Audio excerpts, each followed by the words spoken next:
I'm Mike. And I'm Matt. And this is The Coin Show.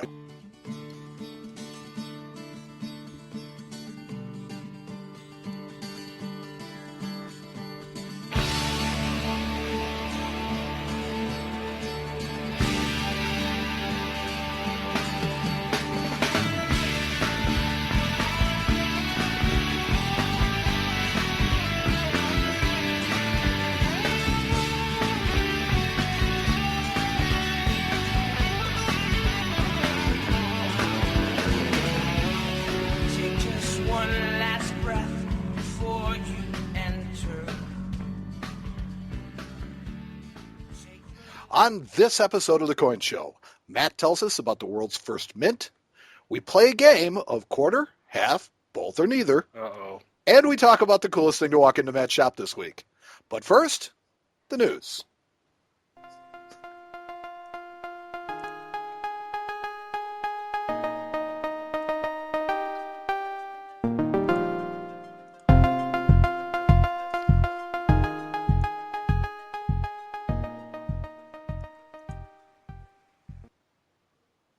Nothing like a good thumping news beat to get you going, you know what I'm saying? Right, I know. The news is sponsored by the American Numismatics Association, which invites you to attend the 46th Annual Summer Seminar in Colorado Springs. Learn more at money.org/summer seminar. Matt, the United States Mint has ended the rationing of silver American Eagles. Huh, interesting. Yeah. This year's sales have been the strongest of any year so far. And even though the U.S. Mint has been producing these coins in record numbers, to this point this year, they have not minted them to demand as they have in previous years. Well, they just probably can't keep up. Well, I think that has been the case. They will now be made to the demands of the teeming hordes of silver American Eagle collectors. So far this year, over 21 million of the coins have been produced in 2013. We're not even halfway through the year either. Not even halfway through the year. We're on a record pace, although, let's see, according to coinnews.net, sales for 2013 were a bit brisker to this point, but, you know, this has been a limited sales system, so let's see. Last year, silver American Eagle sales reached above 42.6 million. Wow.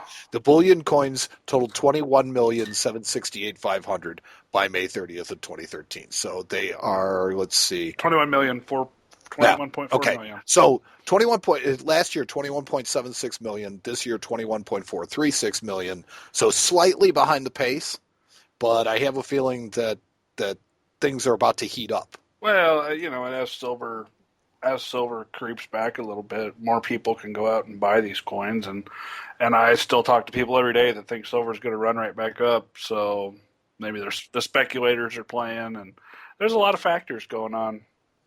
Yeah, and I think it's always, you're always going to hear people on both sides of it. When you hear people on just one side of it saying that silver's going to go up, go up, go up, go up, that's when I tend to look for it to go the other way. Well, and that's that may very well be true. I hear it a lot, and people always ask me, well, you know, what's silver going to do? And I tell them, look, you know what? I'm like a weatherman. I can give you my educated guess, and it may or may not be right, but you know, that's just what it is. So, a British Virgin Islands coin commemorating the 2013 visit of Pope Francis to the nation of Brazil is fake. Really?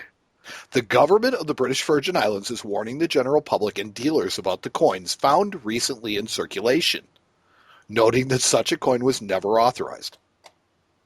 And they have a picture. If you go to coinnews.net, they have a picture of this coin. And, I thought it was really interesting in the fact that on the front it says Pope Franciscus visits Brazil 2013. And then on what would be the obverse of the coin, British Virgin Islands, Queen Elizabeth II, 2014. So there's a 2013 on one side and a 2014 on the other, which may have had something to do with why they never authorized the coin. I don't know. But the British Virgin Islands government never authorized this coin. Well, that's what you get when you pump out 80 different non-circulating legal tender commemoratives a year, as you get stuff like this. But the odd thing about this one is that These coins have been encountered in circulation. Yeah, that is weird. I get it if it was like a silver round. Okay, it's knockoff of something that they thought was going to happen. It's worth. But these are being found in circulation. So, yeah, it's kind of like, do you go to the Isle of Man and ever see any of those Isle of Man coins circulating? That kind of thing. So the government is warning that it is not a genuine mint issue. Although I think that might drive demand for this coin up a little bit. I think so too. Now it's a collector's edition, and a coin that's dated 2013 on one side and 2014 on the other. So there you go. Yeah. Gold prices have dropped yet again. August contracts for gold are selling at $12.57.10 per ounce on the COMEX exchange. You're not happy about that one, are you? I'm not ecstatic, no. Well, it appears that precious metal prices are coming back down, which, given the current economic conditions and the state of inflation, is kind of making me scratch my head, because I would think that during an inflationary time, these the metals should there's go no up. There's no inflation according to the government. Well, yeah, okay. There's no poverty according to the government either. Yeah, there's nothing going on. I don't know what you guys are talking about. Yeah. Now, silver prices are dropping as well. And the prices have ranged between $18.78 and $19 and a penny per ounce. So silver under $20 again? Yep. We'll have to keep an eye on that. I think it's headed even further down. What's your guess? 15? I'm thinking like 12. Whoa. Yeah. Because I think that silver really belongs somewhere around 9. I mean, that's just, maybe me showing my age. Because traditionally silver was between like 3.5, 4, and 6. Yeah, but that was between the rush of the 80s and the rush of the 2000s. Yes, absolutely. And since, silver got run up to $48 an ounce, now you've got a bunch of people with a vested interest in keeping it a bit inflated. But, at the same time, I think that the natural position of silver is probably somewhere closer to 10. Yeah. Well, and given the inflation that we have. So. Yeah, and the cool thing about this is, in my business at least, when the economy is bad, things like bullion go crazy. And when the economy is good, coins go crazy, so it's kind of this yin and yang that you out on both coasts. I hate to see it go because it's been such a fun ride, but as the economy seems to strengthen, then that means that the coin market's going to heat up, and that's good. See, maybe it's just time for you to get off the ride for a little bit, and then you can hop back on it a little bit later. But maybe this is a good sign that our economy is improving. I mean, actually improving. Yeah. That would be really good news to a lot of people. Well, not the people that are holding tons and tons of gold and silver. Well, I'm not particularly worried about the people that are holding tons and tons of gold and silver. Oh, me neither, really. Sitting on the bottom, kind of wondering where their next meal's coming from. That's just, Yeah. maybe because I'm closer to those people than the other. I don't know. The Saddle Ridge Hoard gold coins are being sold. I was watching this. CoinNews.net is reporting that 1,427 gold coins from the Saddle Ridge Hoard, named for a hill where they were found in buried cans, include strikes dating from 1847 to 1894. Now, most of these are $20 Liberty Double Eagles produced at San Francisco. In total, the Hoard featured a face value of $27,980. That's face. That's a bunch. That's a lot. But their value to collectors is estimated at more than $10 million. I think they'll bring more than that. I've been kind of watching the sale just out of curiosity, and I haven't looked at it for a couple of days, but the last I looked at it, there was still about between 400 and 500 coins still available for sale. So, isn't that $10 million? Because you're more familiar with the Hoard itself. Isn't that $10 million closer more to like the metal value without really any premium for coins? No, I mean there's some numismatic premium in there, but I mean they found a single $1 million coin in there. So yeah, well, actually, I was going to say that preceding the sale is the auction of an 1874S $20 Double Eagle. The auction is scheduled during a fundraiser on Tuesday, May 27th at the second San Francisco Mint location, with proceeds to benefit the San Francisco Museum and Historical Society. They plan to develop an on-site museum at the old minting facility. And after the auction, the remaining coins will be available from two venues, Kagan's and Amazon.com. I wonder. So you're saying that the proceeds from the $1 million coin are going towards a museum at the San Francisco Mint? Is that what I'm understanding? That is what CoinNews.net is reporting. Okay. I wonder if that's how they got the government to kind of back off of the stolen gold coin theory.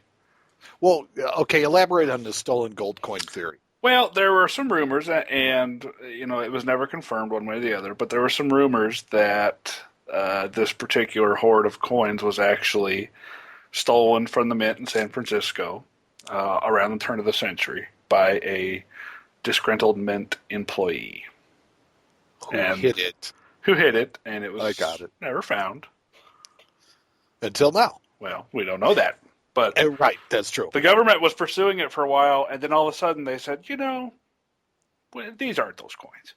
Yeah. I'm just wondering if they didn't come to some sort of agreement that, hey, throw us a bone or do something cool with this part of it.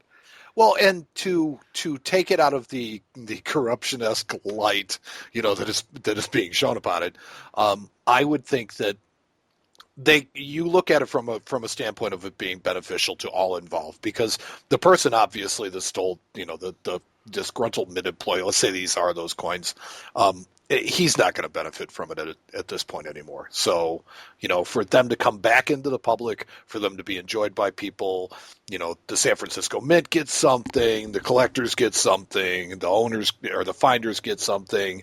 It seems to me like it's a solution that works out for everybody. Whereas if the government just kind of confiscated them.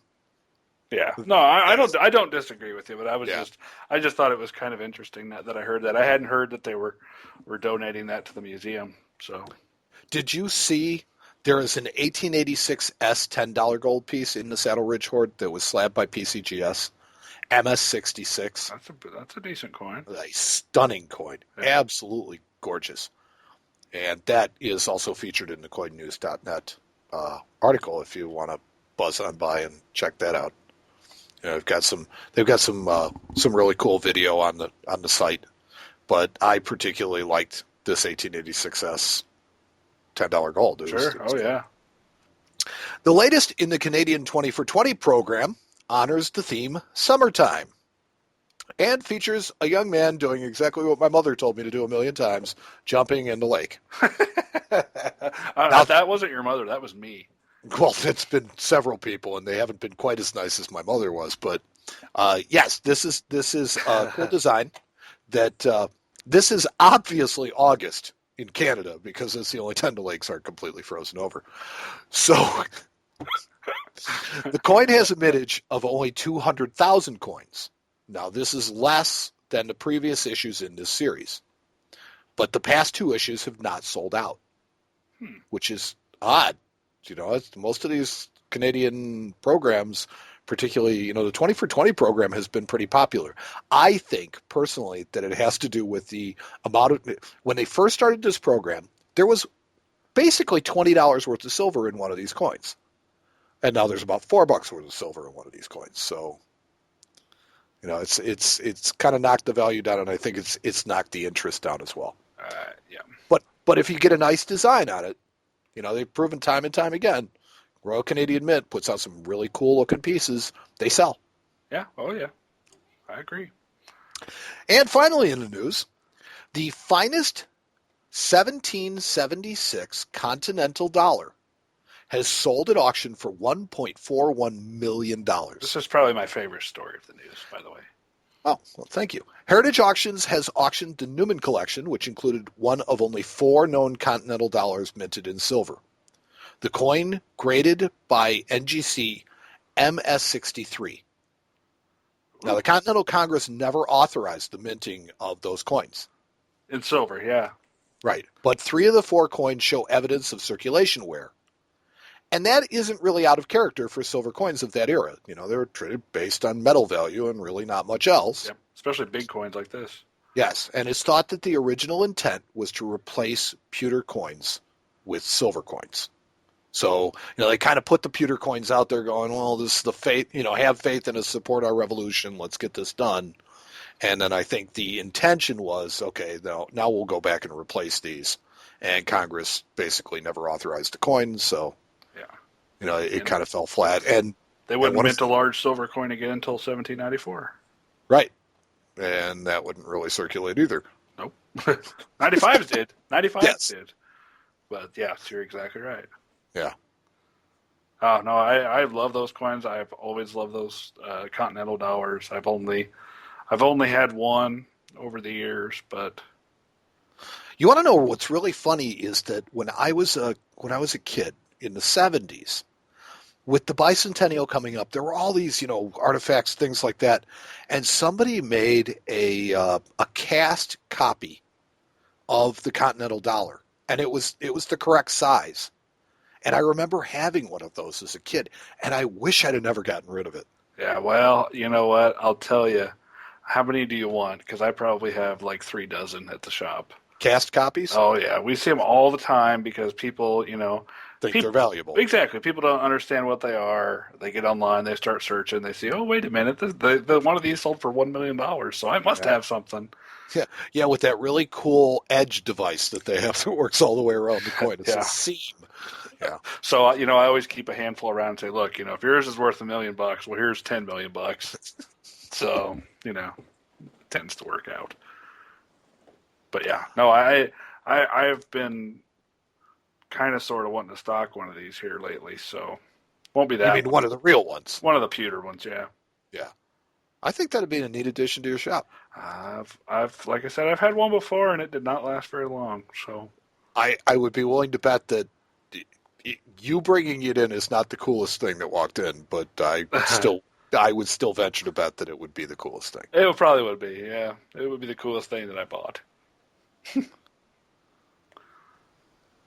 You can find these and other news stories from the coin world on our website at coinshowradio.com. Just click on News on the top bar for our RSS news feed.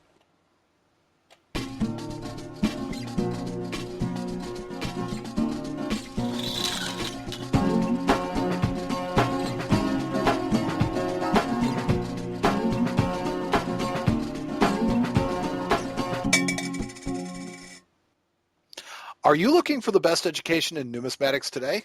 Then make plans to attend the ANA Summer Seminar in Colorado Springs this June and July.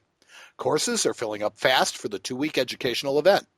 There are a wide range of courses still available, including courses on ancient money, U.S. coins, U.S. paper money, military money, counterfeits, grading, the history of the United States Mint, world money, metals and tokens, and much, much more.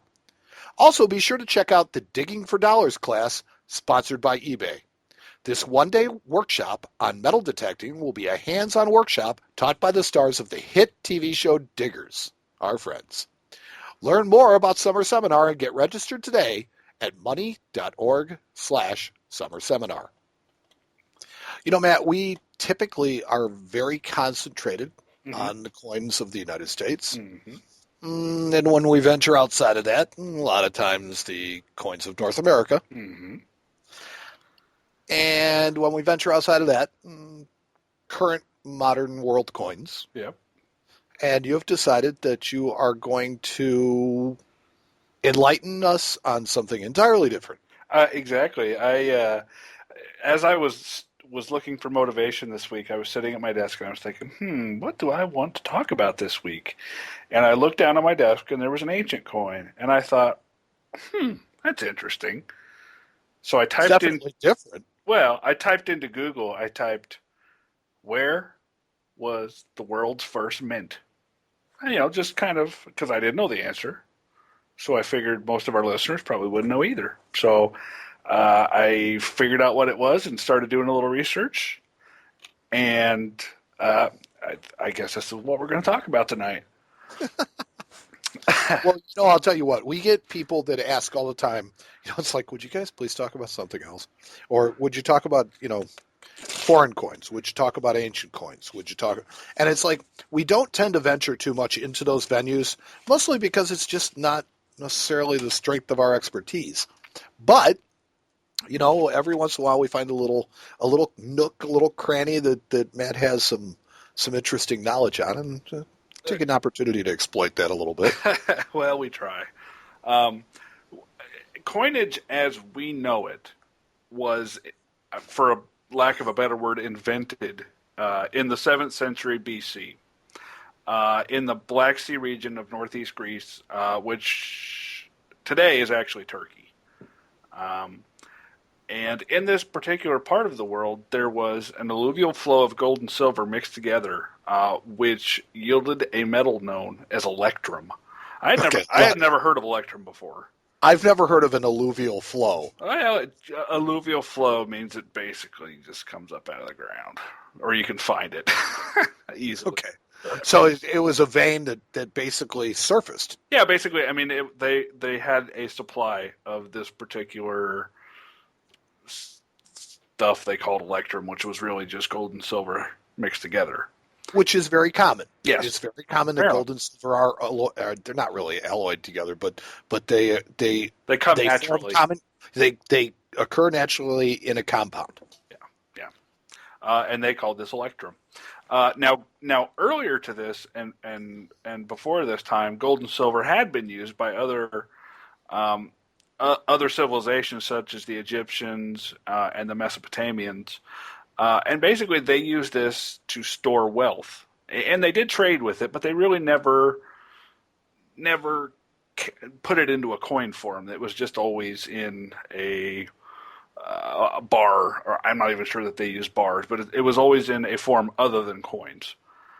And this first mint was actually started in the city of Lydia. Lydia, I'd never heard, once again, doing my research, I had never heard of Lydia before. So I've known women named Lydia.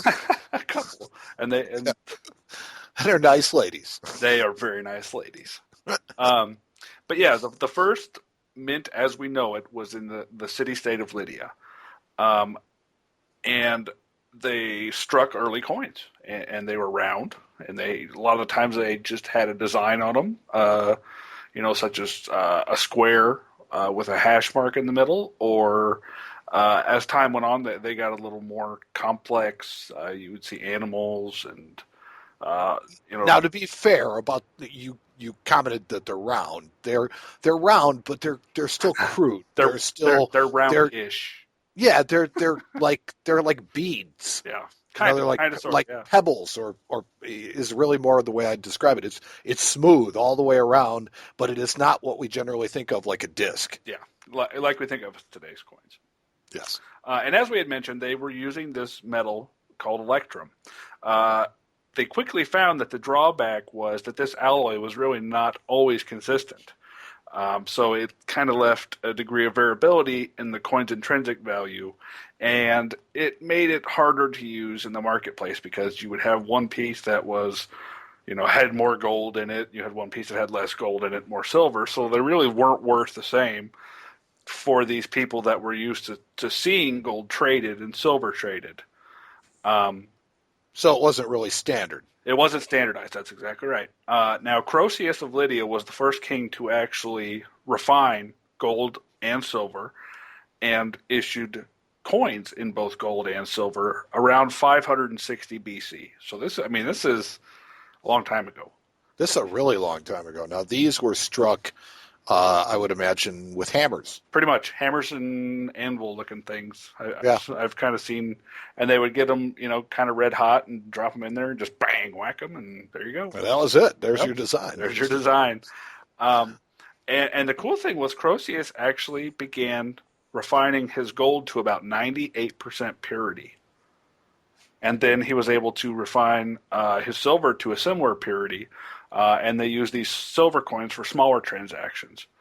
And the funny thing is, even at this particular time, there was a specific gold to silver ratio, which Which didn't work. Well, It but doesn't work. I understand that. But, Yes. it seems like even in 560 BC when they were doing this, that they had the same idea that continued on for a long time. Yes, with Silver being the little brother Yeah. and Gold being the big boy. Yep. Now, this particular system of rates and values allowed the Lydian city-state to really dominate the commercial life in the region. They were the first and in the region, really the only one that was coining coins. And obviously it quickly caught on. People realized, oh wait, this is a great idea, and everybody started doing it at that point. It's like fire. Yeah. It's like, wow, this is a good idea. Well, yeah. Why did I think of this? So the to these ancient people, this particular wealth that Lydia came upon must have just seemed epic. I mean, I can't imagine, going from trading things like fruits and pieces of metal that you pick up off the ground and go mine for things that you needed, and for them to actually come up with the coins and start trading them must have been really interesting. And it's funny, but the most successful of the Lydian kings, the fabled Croesus, was also the last of the Lydian kings. I think maybe people got saw that he had come up with this and thought, oh, these people are, this particular empire is rich and wealthy, and apparently, Let's go conquer it. Pretty much. Apparently, Croesus made the Persian Empire kind of mad, and he was defeated in 546 BC. Unbelievable. So, about 16 years after they started making coins. Not exactly what I would call a long shelf life. No. It really wasn't. Now, the development of the silver coins was undoubtedly responsible for both trade between the city-states in that area and also the rapid escalation of the local markets. Herodotus famously referred to the Lydians as a nation of shopkeepers, which I thought was kind of interesting. They have this reputation as being merchants and shopkeepers. Now, they did have a couple of different kinds of coins. The largest unit of trade was called the stater. They were also broken down into tritites, which are thirds, and hectites, which are sixths. And then they had various smaller units for smaller transactions. The very earliest of Lydian coins that actually showed a design other than just a geometric pattern, they showed lions and bulls.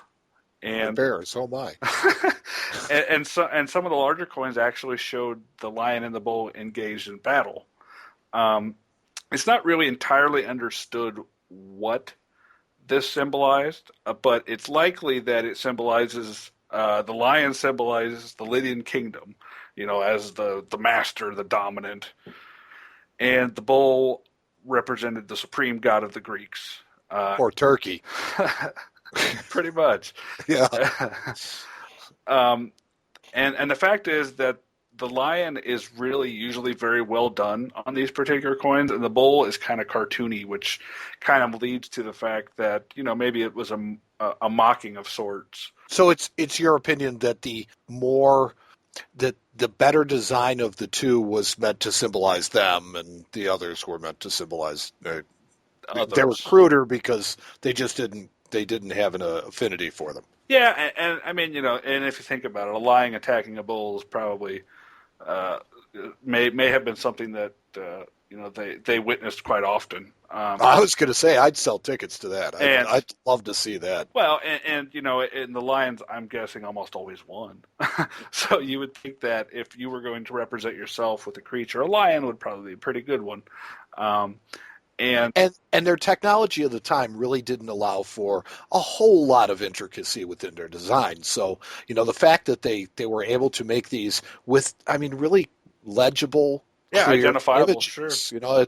That was really something cool. And even, something that survived to this date, you can still see the designs in them pretty well. Yeah, and I'm while we talk, I'm actually sitting here looking at one. And the lions, they're very well done. You can tell exactly what it is. The bull, not so much. It's It kind of looks goatish. some sort of horned beast. Yes. So and it was really meant to symbolize that Lydia is strong, and anybody that challenges us is weak. And Yes, regardless of the size of your horns, you're no challenge to us. exactly. Now, collecting early Lydian coinage or coinage from the world's first mint can be pretty difficult because some of the earlier pieces that do depict the lion and the bull can be kind of expensive. But there are other coins that, after Lydia was subjugated by the Persians, they actually still made coins there for their everyday life. So you see coins that come from Lydia all the way up, even through the Roman and Greek times. The little bit later times there, you actually still see coins from that particular mint.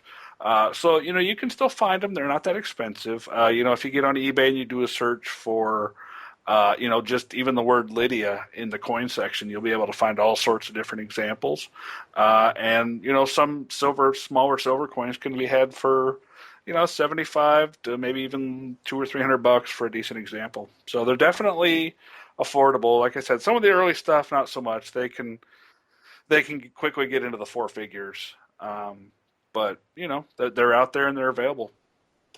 Have you seen any gold ones? Any gold Lydian coins? I have not. No, I did a little looking. I did not find any online. That doesn't. Obviously, they exist, and Obviously. I didn't. I didn't get that in depth into it because I found I found the example that I was looking for, which was the lion and the bull, to kind of represent the iconic Lydian coin. Sure.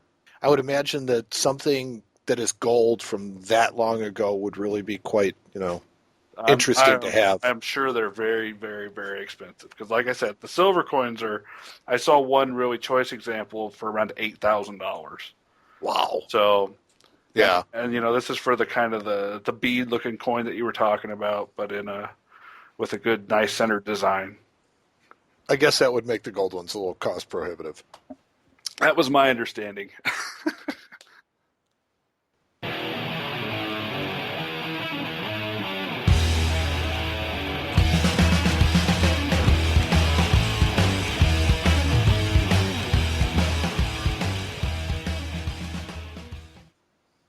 Matt, you know what we haven't done in a long time? What's that?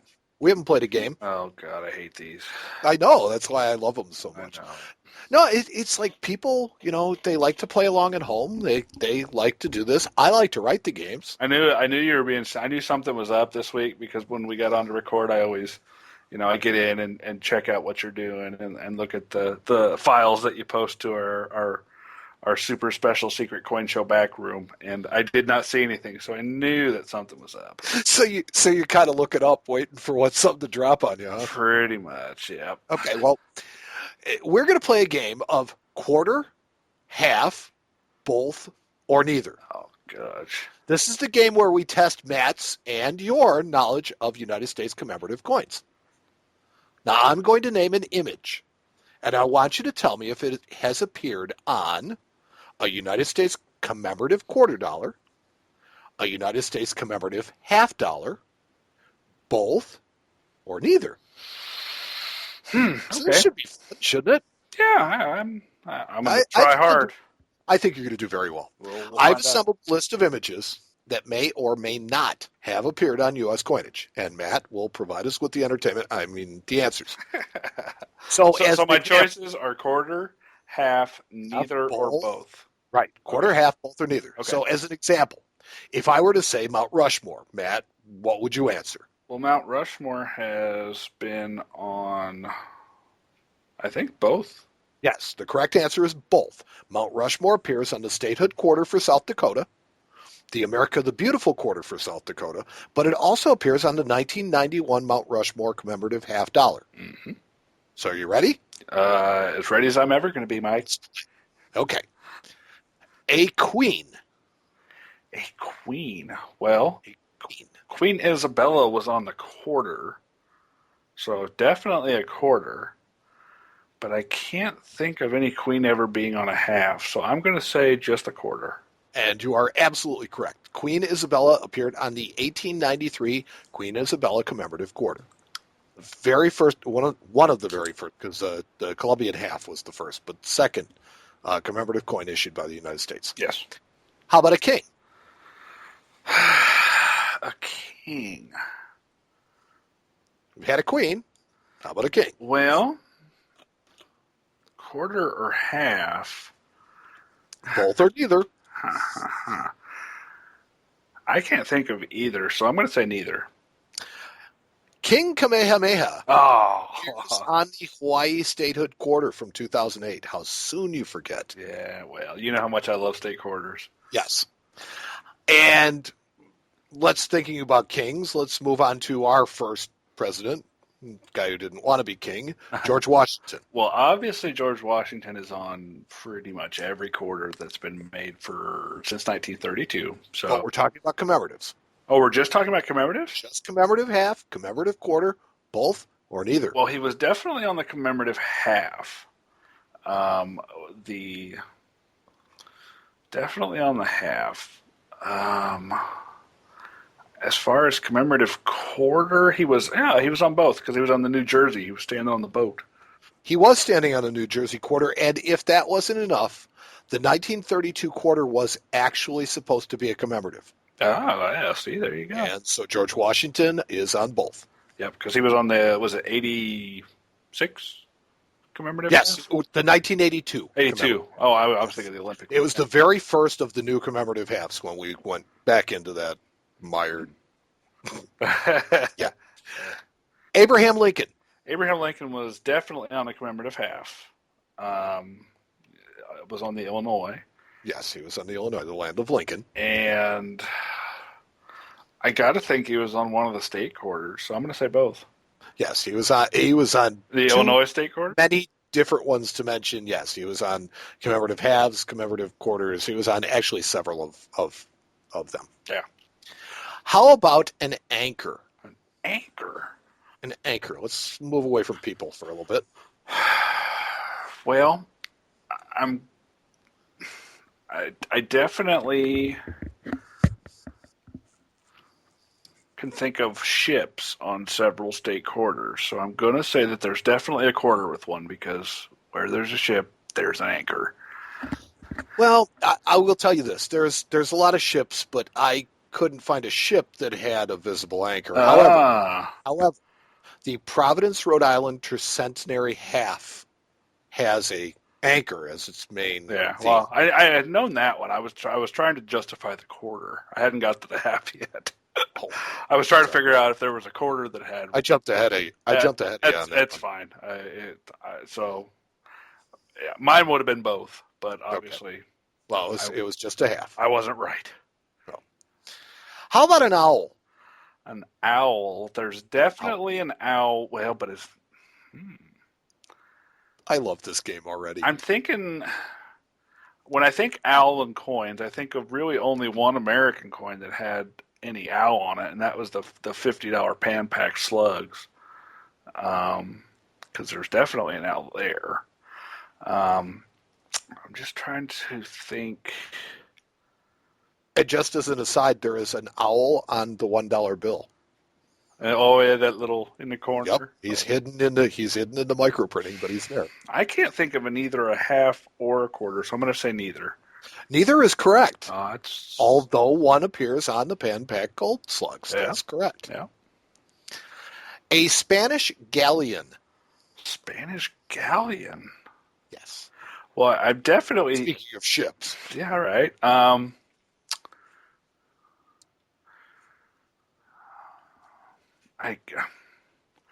I definitely think one of the commem halves has one, but I can't remember which one. So I'm going to go with half only. The Florida statehood quarter features a Spanish galleon, but none of the commemorative halves. Huh. Yeah. Interesting. And I'm sure I'll get people correcting me on these, but bring it. That's why we do this. That's why we do this. Through all this torture. That's right. A palmetto tree. What the heck's a palmetto tree? A palmetto tree is a tree that let's see. It gives... Well, there's one of the states is a palmetto state. I remember that. So that's got to be on a quarter and a quarter only. The palmetto tree is featured on. It is South Carolina is the palmetto state, and the Columbia, South Carolina Tricentenary hat and the South Carolina quarter both feature So palmetto both. trees. Okay. So both. So at least I got the quarter right. You got the quarter. How about a Roman fasces? Now, this is the design that you'll find on the back of a Mercury dime. It's a bundle of sticks with an axe in the middle of it. I believe there's one on the main commemorative half. I could be wrong. But I'm going to say half only. You are correct in half only, but wrong on which one. It's the Gettysburg commemorative. Oh, gosh, yeah. I was thinking of the wreath that goes around the back of the main. I thought there was one in there. Yes. But no, definitely on the Gettysburg. Totally forgot that one. You're doing pretty well. I'm doing all right. You're doing okay. The Statue of Liberty.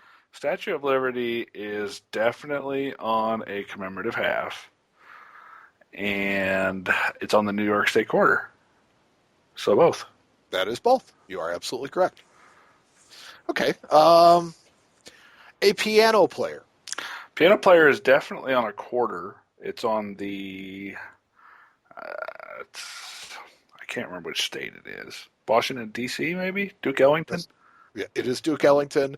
He's on the Washington, D.C. quarter, but they're not a state. But, yes. It's a commemorative quarter. Come on now. It is a commemorative quarter, and it is part of the statehood quarter set. Yep. So, and I can't think there's one on a commemorative half. No, there's no piano players on any of the commemorative halves. Yeah. There should be. Yeah. Let's get Ray Charles. Yeah, Duke Ellington, I remember that because there were, believe it or not, this is how I know this.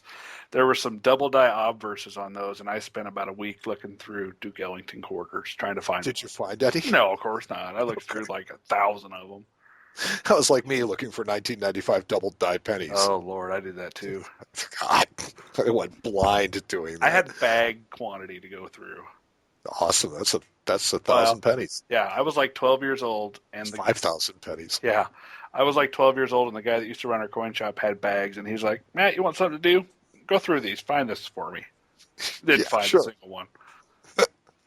Oh, you got a tremendous headache. Yeah. He had like 4 bags, I think.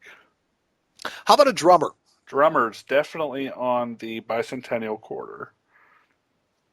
And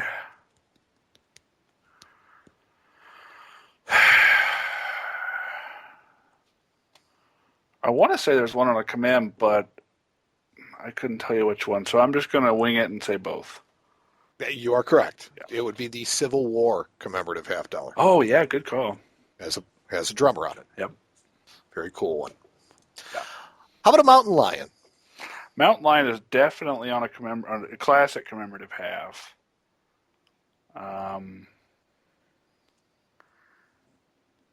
But I can't think of it being on any of the quarters. But, I'm about as familiar with the national park quarters as I am with the back of my head. So I'm just going to say both for the heck of it. It would only be on a half. Okay. It is the 1927 Vermont sesquicentennial half. Yeah, that's the one I was thinking of. I just couldn't. Yes. I was rattling through the state quarters, and then I was thinking about the national parks, which I got no idea what's on those. I wish I had the drop in from Naked Gun to drop in with this one, but a beaver. A beaver is definitely on a commemorative half, I believe. Well, I always confuse the Wisconsin, but that's a badger. That's a badger. The beaver is on. I can't remember which one it's on, but I definitely know it's on a half.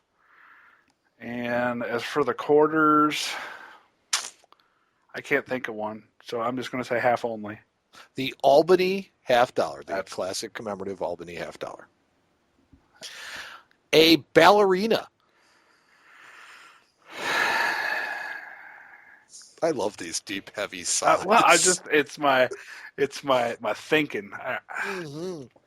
I can't think of. It's that Mike, you bastard. No, it's okay. I like it. It's enjoyable. It's just for us too. It's working out my brain. I'm gonna say neither because I can't think of either. That is absolutely correct. Neither. I tried to find something that was just so, and every time I came up with an idea, I'd find it on either a Yeah, half or a yeah. quarter or Well, and something. that's a good one because it very well could have been on one. But It could have. Bald eagle chicks. bald eagle chicks are Bald definitely eagle on chicks. the bald eagle half commemorative, as well as the gold eagle reavers, but that doesn't count. So I'm gonna say half only. Half only is correct. The 2008 bald eagle half dollar. Here's an interesting one. The White House. White House. There was a commemorative coin series for the White House, so I definitely know it was on the half. As far as the quarter goes, Duke Ellington was on the Washington D.C., so I'm going to say half only. Neither. The White House is a commemorative dollar. Oh, but they didn't do a clad half. That's They right. didn't do a clad half. That's right. See, I knew I'd get you Sneaky. on That that was one. a sneaky. Oh, yeah. That was sneaky. How about a covered wagon? Covered wagon. I'm going to say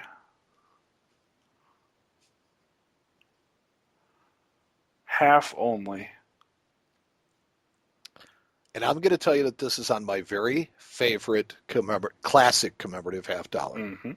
the Oregon Trail half. I was going to say that's the one I'm thinking of. That's an absolutely stunning coin. I like that coin a lot too. I do. An outline of the Great Lakes. Outline of the Great Lakes was, I believe, definitely on the Michigan State quarter. There's only a couple Great Lakes, so Well, there's 5 of them. yeah, but they don't all touch Michigan, so I'm not sure if it was outlined on their state quarter, but I know they had some of them outlined. I'm going to say quarter only, just because I think they did all the Great Lakes. They did do all the Great Lakes on the Michigan quarter, but an outline of the Great Lakes exists on both. Really? The Cleveland Centennial half dollar Oh yeah, yeah. has almost the same outline. Similar, yeah. Very similar. Because, once you've seen one Great Lake, you've seen all 5 of them. Right. A longhorn skull. Longhorn skull was on both. Both. Correct. It's on the Montana quarter and the Spanish Trail commemorative half. Mm-hmm. How about an outline of the state of Texas? Outline of the state of Texas, I think it's just quarter only. Yeah, I'm going to say quarter only. It is on neither. Really? The statehood quarter for Texas has a star on it. That's right. And so does the commem. Yes, absolutely correct. A grizzly bear. A grizzly bear is on the Alaska state quarter, but I can't think of it being on any commems. Well, I'm kind of sticking with the old stuff. Let me think through the new ones real quick here. No, I can't think of any commems, so I'm just going to say quarter only. It is on both. Really? The California Diamond Jubilee half dollar. God. I just bought one of those. This is why I love this game.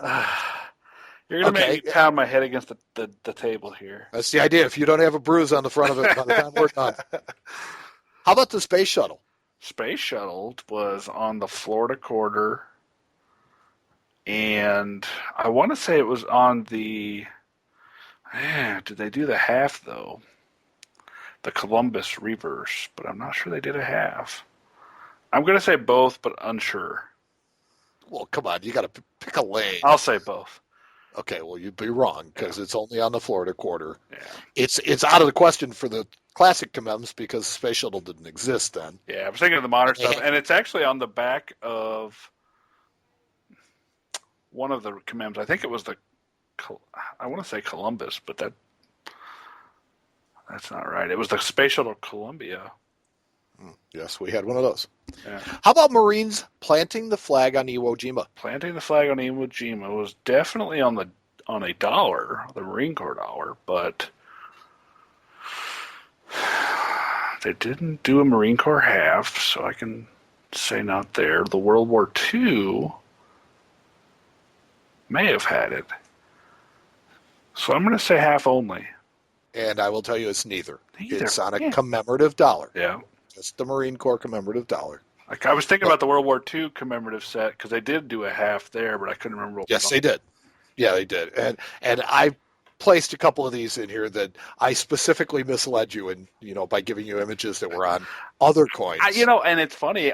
I think you spent a lot of time doing this to me. No, this really didn't take very long. How about Wilbur and Orville Wright's first flight?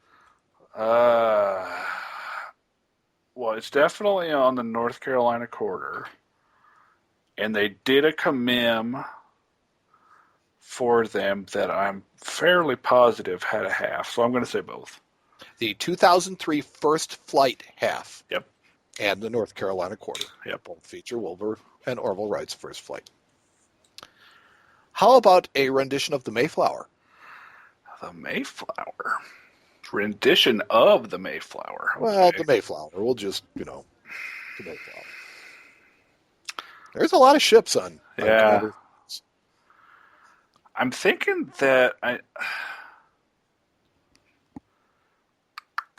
want to say that the Mayflower's on the back of the Columbian Expo half. So I definitely think there's a half. Now the question is there a quarter? I'm going to say both because I got to think they put that on a quarter too.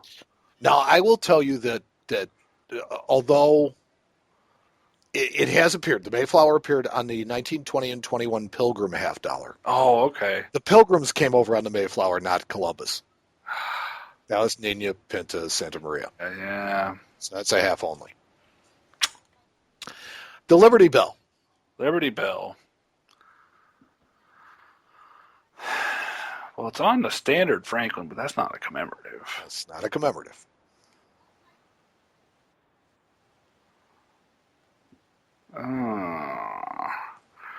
It's probably on the reverse. Well, I was going to say it might be able to see it on the reverse of the bicentennial half because the Liberty Hall. No, it's Independence Hall. Oh, that's Independence Hall. Okay, so yes. I'm going to say neither. Featured very prominently, just like on the Franklin half, the Liberty Bell is featured on the 1926 American sesquicentennial half, celebrating the 150 years of American independence. I hate those things. I hate sesquicentennials. They kind of look like Franklin halves. Well, they do, but I don't like them because they're struck like junk. Yeah. Well, a lot of those coins weren't they? Mm-hmm. Okay, here's a new one for you. The Charter Oak. Charter Oak was on the Connecticut State Quarter and the Connecticut Commemorative Half. Yeah, apparently they don't have any other thing that they want to celebrate in Connecticut because it's like every time they have a commemorative, that's what ends up on it. Well, It's an interesting story. Don't get me wrong. It's really cool. They hid the charter in the tree, and there it survived. Come on. No. Right? I mean, Connecticut's a pretty small state, so maybe I got to ease off of them a little bit. There you go. All our Connecticut fans are going to be up in arms, all three of them. I doubt there's that many. How about a Minuteman? A Minuteman is on the Lexington Concord half, or the Lexington. And I think there's one on one of the quarters as well, but I can't remember which one. So I'll say both. That is both. It is the Lexington Concord half and the Massachusetts quarter. Massachusetts, yeah. That's the one I would have guessed, but... Yes. Well, it makes the most sense. A soccer player. Soccer. They did a World Cup commemorative coin series, and I think there was a soccer player on there. So I definitely think there was a half.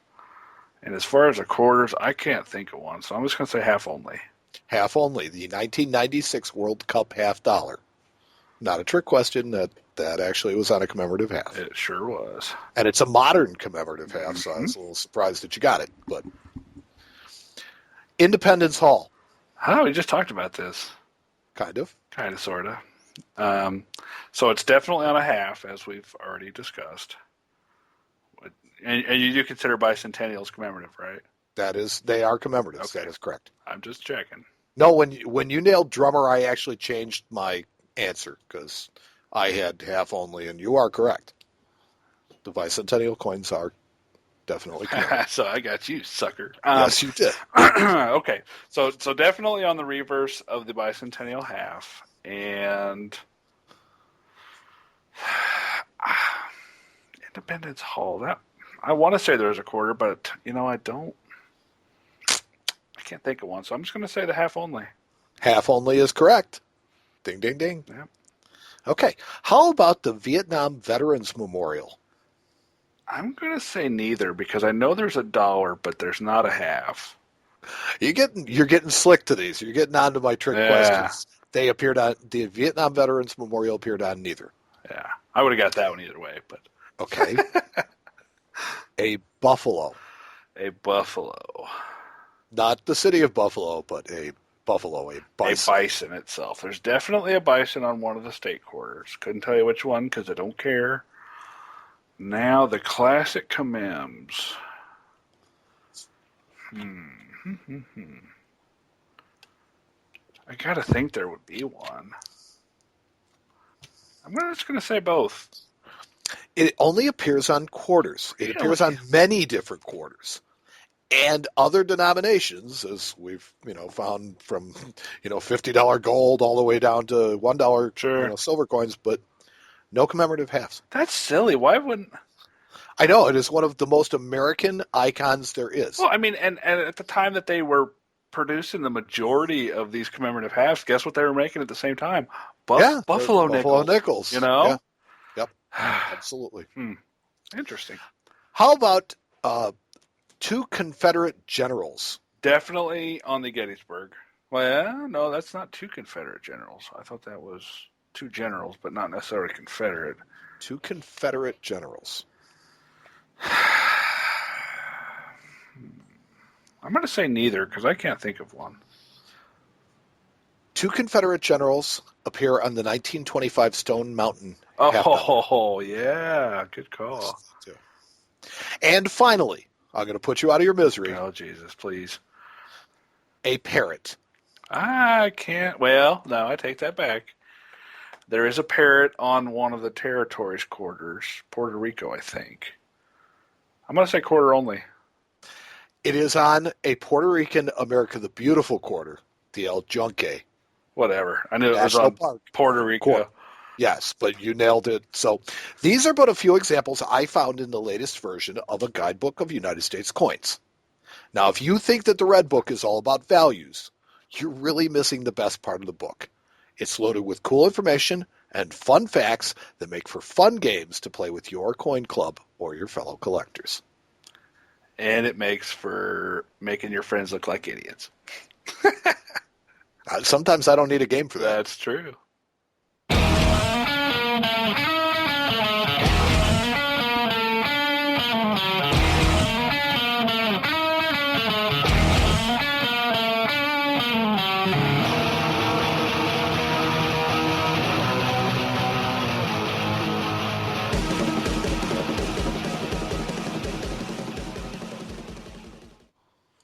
Another marathon session of the Coin Show is flying by, and it is time to talk about what I've come to expect to look for on your blog. And yeah, yep. It's not there. It's not there this time.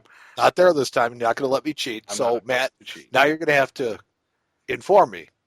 What was the coolest thing that walked into your shop this week? Well, we get some really cool stuff in, as we discuss every episode.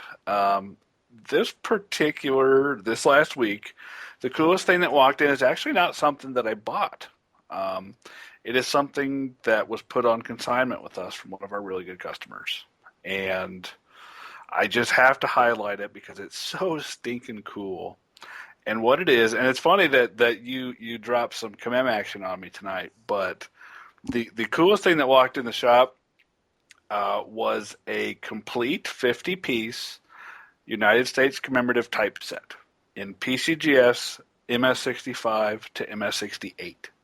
Commemorative typeset. So it's one example of each design, not necessarily the date set where they made them for multiple years. Oh, okay, I get you. But it's one example of each. So every single type. Of the classic commems, yep. So it's got like a Grant and a Grant Star. Yep. It's got the two different Arkansas ones, all the If different they coins. changed the design, then it was included. Now that's pretty interesting, and they're all slabbed. They're all slabbed, at least MS65. And okay, now MS65, that means this is a really, really, really nice set. Very, very What's sad. the high grade in the bunch? 66? 68. Wow. Yeah. There's a Norfolk commemorative half in 68.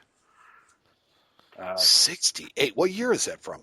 The Norfolk Yeah. is, I think it's 36. Actually, I'm pretty sure it's 36. Wow. Yeah. And I think we went through the average grade of the set is like 66.7. There's a Hawaii in 6. The Spanish Trail I think is a 7. I mean, just an absolute monster set of coins. And It's a monster. it's a it's a big scary monster. It's a monster. It's wicked. It's wicked hard. So, so I'm sitting here. I'm looking in my red book at the Norfolk, Virginia Bicentennial, and it's a really busy coin. It is a very busy coin. There are several rings and a lot of words and design and stuff like this. Mm-hmm. There's very little what they like to refer to in art as negative space or negative value. Yeah, they filled that one up. So to have something like that, this coin has got to be like needle sharp strike. It is. It's sharp and it's white. It's flashy and it's absolutely smoking. Okay, so but then there's like the Isabella Quarter is included in this set. It's an MS66. A Lafayette dollar in MS65, which by itself is almost probably like a $8,000 to $10,000 coin. now this is just the halves, correct? No, this is type. So this is. So it's got the. It has it's the got Isabella. It has the Lafayette. Does it have any of the commemorative gold, No, it did like not. the Louisiana Purchase or Lewis and Clark? Did not contain the gold. Did not contain the gold, but it has the Isabella and the commemorative quarters. So this has, see, what I'm amazed at is when I look at the commems, is all of the commemorative halves that they made in 1921, because 21 was a year where they really didn't make much coinage at all. Yeah, they did. There's a few. The Missouri, I can think of. Yeah, you got a Missouri and an Alabama. Oh yeah, they made the Pilgrim tercentenary Pilgrim coin. Was both 20 and 21. Both 20 and 21. They only made 20,000 in 1921, though. Well, And it's I like why. The Missouri coin. They made less than 21,000 total. Yep, And the Alabama coin was 35,000.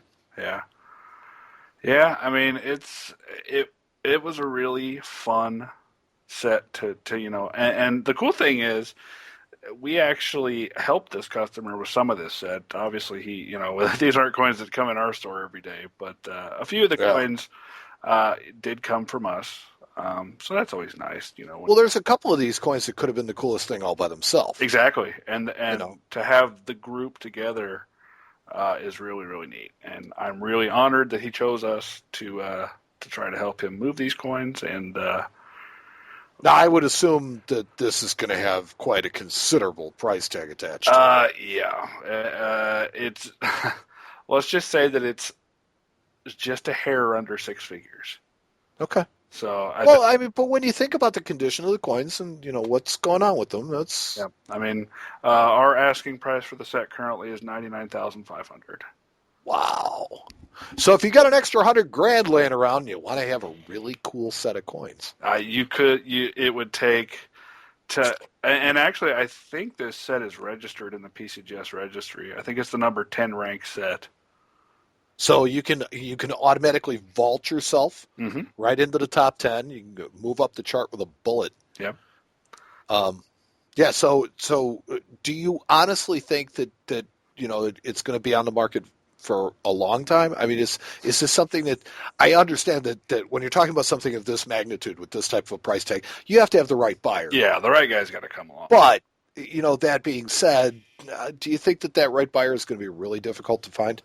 It's hard to say. This kind of stuff. I have dealt in this neighborhood before with stuff, and there's not as many buyers, obviously, as not the average collector doesn't go out and drop 100 G's on a set of coins, but there are people out there that do, and this particular set, I'm absolutely in love with it. So I'm really glad that we're able to. Is it possible? Is it possible this could end up in the Matt Dinger collection? No. I No. wish. I wish I could own it, but I have children, and That's okay. You know what? You get to admire it. See, you have the best job in the world in the fact that it's like you get to own all these coins without really owning them. I'm like a babysitter that never wants to have children. It's like I don't. I love having them around, and But they go home at the end of the day. But they go home at the end of the day, and I don't have to deal with them. So I like that. That's good. Yeah.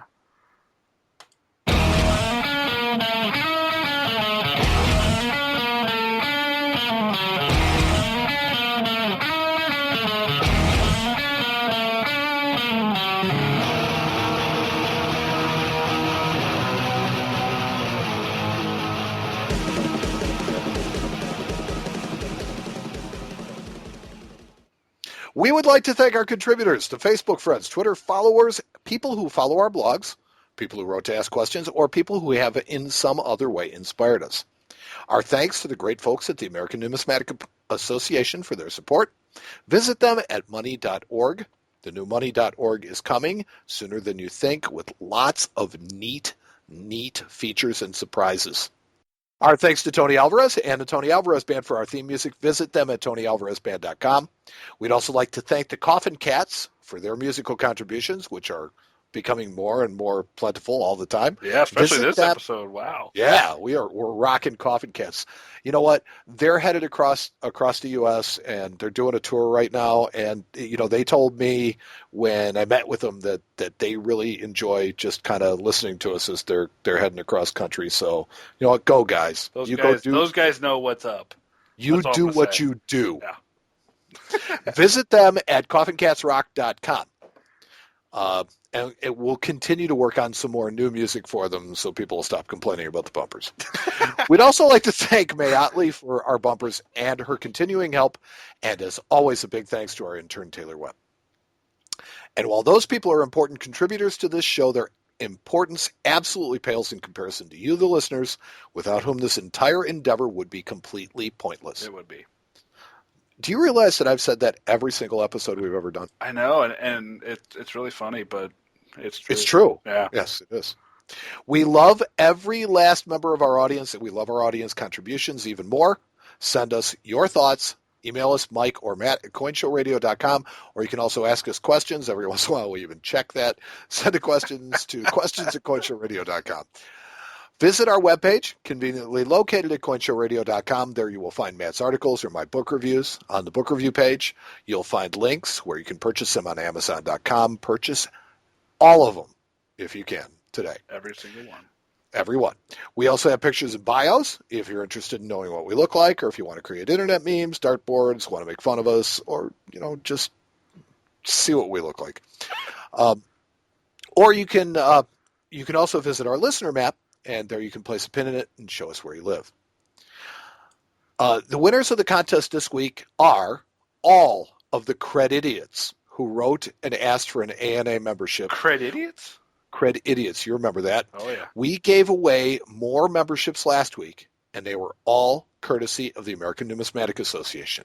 And if you'd like a free membership, write to me, Mike at coinshowradio.com. Use the word Cred Idiot, and we'll hook you up as well. Can they hashtag Cred Idiot?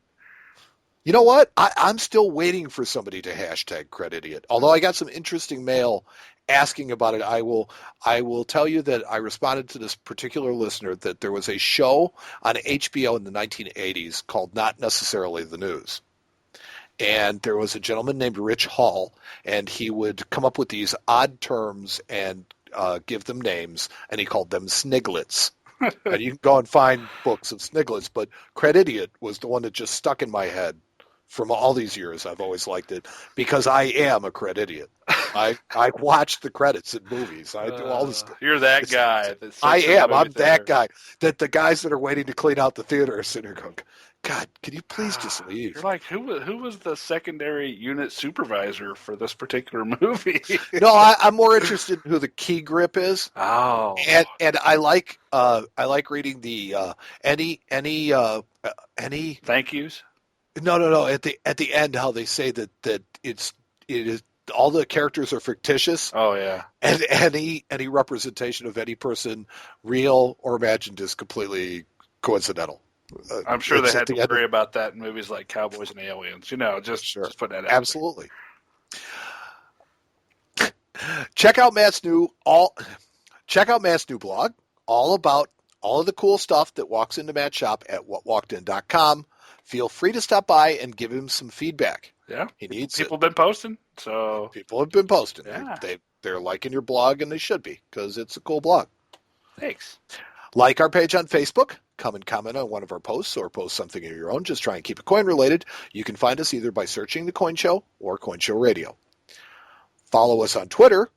You will occasionally find some exclusive content there as well. You can find us or even mention us in your discussion. We are at The Coin Show. And I'll tell you what, I will give a Uh-oh. Coin Show t-shirt to the first person to hashtag Credidiot. Oh, look at you go. The first person. You can also listen to our show on Spreaker.com. Just go to www.spreaker.com and search Coin Show Radio. Or you can find our show on players at various internet sites such as cointalk.com, as well as others coming soon. If you'd like to host a player on your website, just email me, Mike at coinshowradio.com, for details. We have a Windows 8 app, and it's available in the Windows 8 phone app store. Download it several hundred times, or if you have an Android phone, we have one for you as well. Download it on Amazon.com for only $1.99. Both are absolute bargains for your entertainment dollar. And as always, our show is available for free on iTunes. You can download full versions of the show there. We urge you to do so. Share it with your friends. More people continue to find us every single day and wonder why they've never listened before. Be the first among your friends to find the Coin Show and share it with them. You'll be the overachiever in the group and instantly have that it status. So for the Coin Show, I'm Mike. And I'm Matt with the it status. He's got the it status. And we'll talk to you next time on the Coin Show.